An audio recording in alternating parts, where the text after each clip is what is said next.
ఈరోజు సుందరయ్య విజ్ఞాన కేంద్రంలో భారత్ బచావో అనే కార్యక్రమం జరిగినది. ఈ కార్యక్రమానికి వివిధ ఏరియాల నుంచి, రాష్ట్రాల నుంచి నాయకులు, కార్యకర్తలు, వివిధ భావజాలాలు కలిగిన వ్యక్తులు అందరూ హాజరై ఫాసిజాన్ని వ్యతిరేకిద్దాం, లౌకికాన్ని సాధిద్దామనే నినాదంతో తమ మద్దతును తెలుపుతూ, ఫాసిజానికి వ్యతిరేకంగా తమ మద్దతును తెలుపుతూ ఈరోజు నినాదాలు ఇవ్వటం జరిగింది. ఇందులో భాగంగానే కొంతమంది మాట్లాడిన విషయాలను మీ ముందే ఉంచుతుంది SBNK న్యూస్ ఛానల్.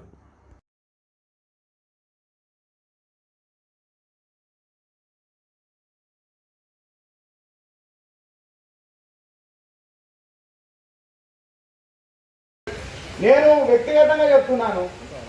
నాకు ఆకలి అయినప్పుడు నాకు హిందూ స్నేహితులు అన్నం పెట్టినారు.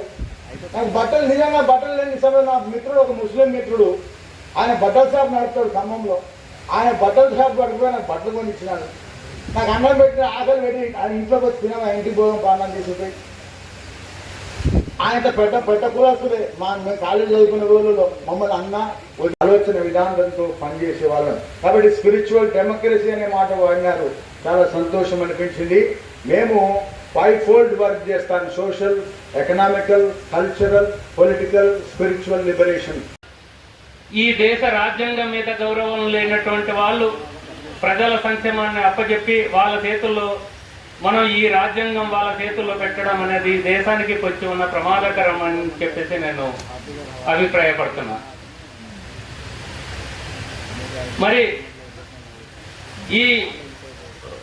ఎప్పుడైతే ఈ దేశ పరిపాలన మొత్తం, ఈ దేశం యొక్క ప్రజల సంక్షేమం అంతా కూడా ఎప్పుడైతే వ్యాపార సామ్రాజ్య దిగ్గజాలైనటువంటి వ్యక్తుల చేతుల్లో మనకు మా జాతిని మేము కాపాడుకోవాలనుకుంటే, ఈ దేశాన్ని మేము రక్షించుకోవాలి. ఈ దేశాన్ని మేము రక్షించుకోవాలనుకుంటే అయినప్పుడు మాత్రమే మా సంస్కృతి సాంప్రదాయాలు నిలబడతాయి.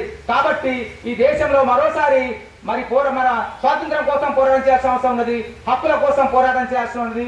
ఈ దేశాన్ని రక్షించుకోవడం కోసం మరోసారి పోరాటం చేయాల్సిన అవసరం ఏర్పడింది. కాబట్టి భారత్ బచావోలో భాగంగా గిరిజనులు ముందుకొస్తారని చెప్పి, ముందుకు రావాలని చెప్పి, దానికోసం ఇదే మన ఈ ఉద్యమాన్ని బలోపేతం చేయాలని చెప్పి, దానికోసం మీరందరూ కూడా కలిసి రావాలని చెప్పి మీ అందరికి కూడా విజ్ఞప్తి చేస్తూ ఈ అవకాశం ఇచ్చినటువంటి నిర్వాహకులకు ధన్యవాదాలు తెలియజేసి ముగిస్తున్నాను.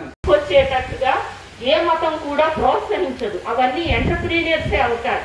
అది మీకు పాలిస్తీనాలో ప్రూవ్ అయ్యింది, అది మీకు ISIS లో ప్రూవ్ అయ్యింది, ఇక్కడ కూడా మనకు అది ప్రూవ్ అవుతుంది. ఎందుకంటే హిందూ మతం అది కాదు.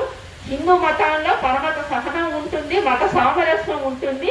హిందుత్వ అన్నది హిందూ మతాన్ని ఒక ఆయుధంగా తీసుకొని ఈ దేశాన్ని పాలించాలన్న ఒక కుట్రతో వచ్చిన మతం. కానీ దురదృష్టవశాత్తుగా కొన్ని కోర్టు జడ్జిమెంట్స్ ఏమంటున్నాయంటే ఆ రెండింటికి మధ్య డిఫరెన్స్ లేదు. ఎందుకంటే మనం ఇప్పుడు కొత్తగా వింటున్న పదాలు ఏమిటి అంటే, నేషనల్ యూనిఫార్మిటీ అన్నది నేషనల్ ఇంటిగ్రిటీకి, నేషనల్ సెక్యూరిటీకి సంబంధించింది అన్నవి కొత్తగా వస్తున్నాయి.